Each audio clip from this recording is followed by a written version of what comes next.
మహారాష్ట్ర, జార్ఖండ్, హర్యానా శాసనసభల ఫలితాల నుంచి పాఠాలు నేర్చుకుని కఠిన నిర్ణయాలు తీసుకుంటామని కాంగ్రెస్ అధ్యక్షుడు మల్లికార్జున ఖర్గే చెప్పారు. 3 రాష్ట్రాల్లో ఓటమికి బాధ్యులపై చర్యలు సహా అందుకు దారితీసిన పరిస్థితులను విశ్లేషించి ముందుకెళ్తామని వివరించారు.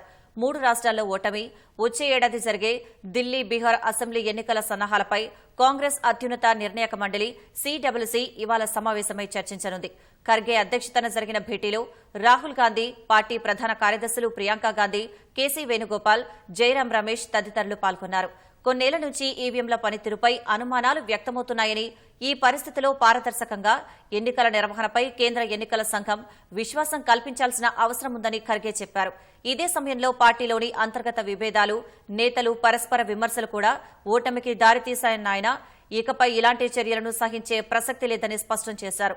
అందరూ కలిసికట్టుగా పోరాడుకుంటే భవిష్యత్తుపై ప్రజలకు విశ్వాసాన్ని ఎలా కలిగించమని ఖర్గే ప్రశ్నించారు. అందుకే పార్టీలో ప్రతి ఒక్కరూ క్రమశిక్షణతో మెలగాలని, పార్టీ గెలుపు కోసం పనిచేయాలన్నారు. ఇటీవలే 4 రాష్ట్రాలకు ఎన్నికలు జరిగితే రెండింటా ఇండియా కూటమి ప్రభుత్వాలు ఏర్పాటైనప్పటికీ కాంగ్రెస్ పనితీరు మరీ దిగదుడుపుగా ఉందని ఖర్గే ఆందోళన వ్యక్తం చేశారు.